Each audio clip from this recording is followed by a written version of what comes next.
লিখেছেন মরিয়ম ফুল নাকি ভিজিয়ে রাখলে প্রসব ব্যথা অনেকটা কমে যায় এবং দ্রুত বাচ্চা প্রসব হয়ে যায়, এই কথাগুলো কতটুকু সত্য জানতে চাই। এটি আমাদের গর্ভধারণের জন্য কবিরাজের কাছে গেলে এবং বিভিন্ন ধরনের তাবিজ ব্যবহার করলে গুনাহ হবে কিনা। ইয়াসিন আকরাম আপনি লিখেছেন স্ত্রী প্রেগনেন্ট অবস্থায় স্বামী তালাক দিলে সে তালাক হবে কিনা। সাদিয়া জামান আপনি লিখেছেন আমার বাচ্চা ঘুমের মধ্যে সবসময় চিৎকার করে কেঁদে ওঠে, কিছুতেই থামাতে পারি না, কি করতে পারি। নাজিমউদ্দিন নারায়ণ লিখেছেন নামাজ চলাকালীন সময় যদি ওযু ভেঙে যায় এবং সামনের কাতার থেকে বের হওয়ার সুযোগ না থাকে তবে ওই মুহূর্তে আমি কি করব। ফারজানা জামান আপনি লিখেছেন স্কার্ফ পরা অবস্থায় কি মাথা মাসা করা যাবে। অনেক সময় জার্নিতে থাকা অবস্থায় স্কার্ফ খুলে মাথা মাসা করা বা সম্পূর্ণ মুখ ধোয়া সম্ভব হয় না। এসে রুনা আইডি থেকে আপনি ইউটিউব চ্যানেলে লিখেছেন আমাদের গর্ভধারণের জন্য কবিরাজের কাছে গেলে এবং বিভিন্ন ধরনের তাবিজ ব্যবহার করলে গুনাহ হবে কিনা। যদি আল্লাহর নাম নিয়ে ব্যবহার করা হয় তাহলে কি গুনাহ হবে। আল্লাহর নাম যদি থাকে, কোরআন কারীমের আয়াত যদি থাকে তাহলে সেটাকে শর্ত সাপেক্ষে অনেক উলামায়ে কেরাম জায়েজ বলেছেন, কিন্তু নবী করিম সাল্লাল্লাহু আলাইহি ওয়াসাল্লাম তাবিজ দেয়া ব্যবহার এটাকে তিনি অ্যাপ্রিশিয়েট করেননি, নির্দেশনা দেননি, বিধায় এটা অ্যাভয়েড করাটাই হলো উচিত এবং কর্তব্য। আপনি বিভিন্ন ঝাড়ফুঁকের আশ্রয় নিতে পারেন কোরআন হাদিসের আলোকে। নীলিমার নীল আইডি থেকে আপনি লিখেছেন মরিয়ম ফুল নাকি ভিজিয়ে রাখলে প্রসব ব্যথা অনেকটা কমে যায় এবং দ্রুত বাচ্চা প্রসব হয়ে যায়, এই কথাগুলো কতটুকু সত্য জানতে চাই। এটি তো আসলে কোরআন হাদিসের কোনো বর্ণনা বা বিবরণ নয় যে কোরআন হাদিসের আলোকে আমরা বলতে পারি যে এটা করা যাবে। অভিজ্ঞতা দ্বারা যদি কারো এরকম প্রমাণিত হয় এবং এটার যদি কোনো এরকম উপকারিতা আপনার গর্ভবতী নারীর জন্য প্রসব বেদনা লাঘবের জন্য আপনার অভিজ্ঞতা দ্বারা প্রমাণিত হয়, তো সেই অভিজ্ঞতার উপর আপনি আস্থা বা নির্ভরতা রাখতে পারেন, সেটা একান্ত অভিজ্ঞতার উপর নির্ভরশীল। ইয়াসিন আকরাম আপনি লিখেছেন স্ত্রী প্রেগনেন্ট অবস্থায় স্বামী তালাক দিলে সে তালাক হবে কিনা। প্রেগনেন্ট অবস্থায় যদি আপনি আপনার স্ত্রীকে তালাক দেন তাহলে সেক্ষেত্রে প্রেগনেন্সি শেষ হওয়া পর্যন্ত তার ইদ্যত থাকবে এবং তিনি তালাক দিতে পারেন। তবে তালাকের সুন্নাহ সম্মত পদ্ধতি হলো যেই আপনার পবিত্রতা আর যে পিরিয়ডটা আছে এই পিরিয়ডটা পার হওয়ার পর, যেখানে শারীরিক সম্পর্ক হয়েছে এরপরে মাসিক হবে, মাসিকটা পার হওয়ার পর নতুন পবিত্রতা আসবে, সেই অবস্থায় তালাক দেওয়া। আর প্রেগনেন্সি অবস্থায় বা এই জাতীয় সময়গুলোতে তালাক একজন পুরুষ, একজন ইমানদার যথাসম্ভব দেয়া থেকে বিরত থাকবেন। কারণ হলো এই সময়গুলোতে মানুষ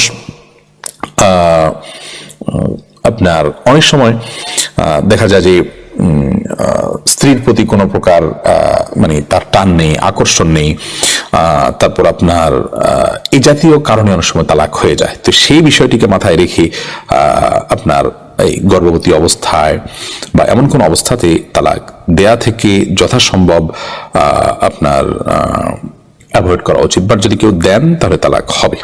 সাদিয়া জামান আপনি লিখেছেন আমার বাচ্চা ঘুমের মধ্যে সবসময় চিৎকার করে কেঁদে ওঠে, কিছুতেই থামাতে পারি না, কি করতে পারি।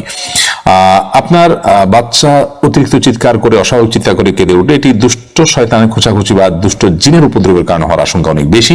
এক্ষেত্রে সবসময় 3 কুল সূরা ইখলাস, সূরা ফালাক, সূরা নাস 3 বার পড়ে ফু দিয়ে তারপরে শরীর মুছে দিবেন এবং যথাসম্ভব তাকে রুকিয়ার যে আপনার অ্যাপস গুলো আছে সেগুলো থেকে তেলাওয়াত আপনি চালু করে রাখবেন।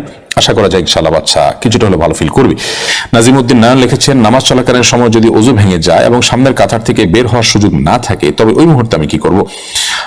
কোনোভাবে বের হওয়ার সুযোগ না থাকলে অবস্থা আপনি দাঁড়ানো বা বসা অবস্থায় অপেক্ষা করবেন এবং এরপরে সবাই সালাম শেষ হলে আপনি চলে যাবেন। এতে কিছুটা বিব্রতকর পরিস্থিতির মধ্যে পড়বেন, তারপরও বিনা ওযুতে ওযু চলে গেলেও আপনি সালাত কন্টিনিউ করা, বিশেষ করে সিজদা ইত্যাদি দেওয়া আপনার জন্য অনুচিত। যদি আপনার বের হওয়ার কোনো সুযোগ থাকে তাহলে সেই চেষ্টাই আপনার করতে হবে।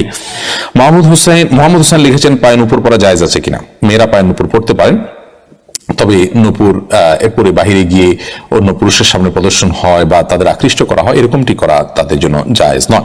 এমডি গোলাম হাফিজ আপনি লিখেছেন কোরআন তেলাওয়াতের সময় কি তাহরিমা বাঁধতে হয়। কোরআন তেলাওয়াতের সময় তাহরিমা বাঁধার কোনো কিছু নেই। কোরআন তেলাওয়াতের সময় আউযুবিল্লাহি মিনাশ শাইতানির রাজিম পড়ে আপনি বিসমিল্লাহ পড়ে তেলাওয়াত শুরু করবেন।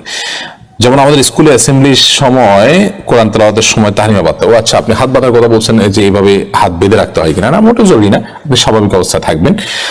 স্কুল যদি আপনার শ্রদ্ধা প্রদর্শনের জন্য এরকমটি করতে বলে সেটা একান্ত তাদের ব্যাপার, বাট শরীয়ত আপনাকে কোরআন তেলাওয়াতের সময় এরকম সালাতের সময় যেরকম হাত বাঁধতে এরকম বাঁধার কথা বলে না, আপনি স্বাভাবিক অবস্থায় থাকলে চলবে। প্রয়োজনে স্কুল কর্তৃপক্ষের সাথে এটা নিয়ে কথা বলা যেতে পারে যে কোরআন তেলাওয়াতের জন্য শরীয়ত হাতকে এরকম বাঁধতে বলেনি, অতএব আমরা নিজেরা এটাকে যদি কোরআন তেলাওয়াতের আদব বা শিষ্টাচার বা নিয়ম বা সুন্নাহ হিসাবে ফিক্স করে ফেলি তাহলে সেটি বিদআতে পর্যবসিত হতে পারে কিনা। সেটা নিয়ে চিন্তা করার যথেষ্ট সুযোগ আছে। ফারজানা জামান আপনি লিখেছেন, স্কার্ফ পরা অবস্থায় কি মাথা মাসা করা যাবে? অনেক সময় জার্নিতে থাকা অবস্থায় স্কার্ফ খুলে মাথা মাসে করা বা সম্পূর্ণ মুখ ধোয়া সম্ভব হয় না। আপনাকে অবশ্যই এটা খুলে মাসা করতে হবে। প্রয়োজনে আপনি নিজের প্রাইভেসি এবং পর্দা রক্ষা করে যতটুকু পর্দা রক্ষা করে সম্ভব ততটুকু করে হলে, অর্থাৎ পর্দা যতটুকু পান ততটুকু করবেন। তারপর আপনাকে ওযুর সময় অবশ্যই মুখ ধুইতে হবে এবং মাথা চুলের উপর মাসা করতে হবে, স্কার্ফের মাসা করলে হবে না।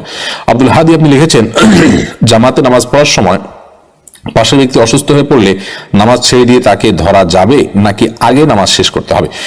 জামাতে নামাজ পড়ার সময় পাশের ব্যক্তি যদি অসুস্থ হয়ে যায়, এরকম অসুস্থতা যে তার জীবন নাশের আশঙ্কা আছে, তাহলে সেটা আপনি সালাত ত্যাগ করে তার জীবন রক্ষা করে তারপর আপনি সালাত পরবর্তীতে পড়বেন। এটি ব্যাপারে কোনো ইখতিলাফ ফুকাহে কেরামের মধ্যে নেই। কেউ পানিতে পড়ে যাচ্ছে, আপনি দেখতে পাচ্ছেন, তাকে বাঁচানোর আর কেউ নেই, অতএব আপনি সালাত ত্যাগ করে তাকে বাঁচাতে চাইলে বাঁচানোর সুযোগ আছে, অবশ্যই আপনি সালাত ত্যাগ করে তাকে বাঁচাবেন, তারপর আপনি সালাত পড়বেন। আর যদি এরকম পরিস্থিতিতে না হয় তাহলে সেক্ষেত্রে আপনি দ্রুততার সাথে সালাত আদায় করে তারপর তাকে ধরবেন। আহমদ মহিউদ্দিন আপনি লিখেছেন, আমার পিতা একটা মসজিদ নির্মাণ করেন, তার কয়েক বছর পর পাশে আরো 2টা মসজিদ নির্মাণ করা হয়েছে, তাই আমাদের মসজিদ এখন পরিত্যক্ত আছে, এখন আমার করণীয় কি? আপনার বাবা যে মসজিদ নির্মাণ করেছেন তার পাশে আরো 2টা মসজিদ নির্মাণ কে করেছেন, কারা করেছেন? যারা করেছেন অন্যায় করেছেন। যদি হয়ে যায় সবগুলা মসজিদ, তাহলে কোন মসজিদ যদি পরিত্যক্ত থাকে, সেটাতে কোনো ইবাদতবন্দিকে না হয়, তাহলে সেটাকে মসজিদের মর্যাদা দিয়ে রেখে দেওয়াটা উচিত এবং কর্তব্য। বাট আপনার সম্ভব হলে সবগুলো মসজিদেই সালাত হলো, একটা একটার সাথে সাংঘর্ষিকতা না হলো, প্রয়োজনে কোথাও আগে হলো কোথাও পরে হলো, অল্প হলো, মুসল্লি বিস্তর হলো, কিন্তু সালাত নিয়মিত হতে পারলে সেটি ভালো। আর এই অপ্রয়োজনে যেখানে সেখানে মসজিদ করা, এটা সওয়াবের কারণ নয়, বরং এটি শরিয়াতে যে আমাদের ঐক্যবদ্ধ থাকার নির্দেশনা দিয়েছে তার বরখেলাফ হতে পারে, কখনো কখনো এটি গুনার দিকেও যেতে পারে। জান্নাতুল ফেরদাউস আপনি লিখেছেন, বিয়ের পর কোনো মেয়ের স্বামী যদি বিদেশ থাকে তবে কি সে মেয়ে ওই স্বামীকে তালাক না দিয়ে অন্য কাউকে বিয়ে করে সংসার করতে পারবে? যদি কি এমনটা করে তবে তার করণীয় কি? স্বামী বিদেশ থাকে, স্বামীকে তালাক না দিয়ে অন্য কোথাও বিয়ে করলে পরবর্তী বিয়েটা বিশুদ্ধ হয়নি, সেটি বাতিল, অতএব তার প্রথম স্বামীর সাথে তাকে সংসার করতে হবে। আর যদি প্রথম স্বামীর সাথে সংসার করতে না চান তাহলে সে সম্পর্ক চুকিয়ে তারপর তাকে পরবর্তী পদক্ষেপ গ্রহণ করতে হবে। মহসিন জেকে আইডি থেকে লিখেছেন, আর্জেন্টিনা বা ব্রাজিলের পতাকা টানলে ইমান নষ্ট হওয়ার সম্ভাবনা আছে কিনা?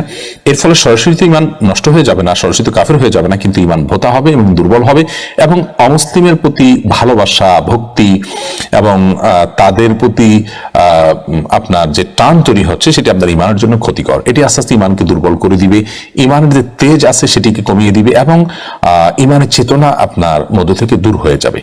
এই বিষয়গুলো একেবারে পরিষ্কার দিনের আলো মতো। ইমানদারের ভালোবাসা নিবেদন করার সুনির্দিষ্ট পরিকল্পনা এবং রোডম্যাপ আল্লাহ তাআলা আমাদেরকে দিয়েছেন। তার বাইরে আমরা আল্লাহ দ্রোহীকে ইমানদার ভালোবাসা দিতে পারেন না, অন্তত আল্লাহর জন্য ভালোবাসা হতে পারে না।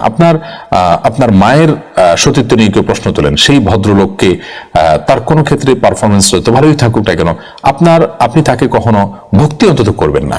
তার সে পারফরমেন্সের কারণে হয়তো তার প্রতি আপনার সমীহ থাকতে পারে, বাট আপনি তাকে সাধারণভাবে ভক্তি করতে পারেন না। আপনার রবের একত্ববাদকে যে অস্বীকার করে এবং আপনার রবের বিরুদ্ধে, আপনার রাসূলের বিরুদ্ধে যার অবস্থান, আপনি তাকে কখনো আপন করতে পারেন না। এটা আমাদের ইমানের দাবি, বিধায় এগুলো ইমানের জন্য ক্ষতিকর। আমাদের বেশিরভাগ যুবকরা আজকাল সেটি বুঝতে চান না এবং এই গড্ডালিকা গোটা পৃথিবীকে গ্রাস করে ফেলছে, বিধায় এই রোগে আমরা আক্রান্ত হয়ে গেছি।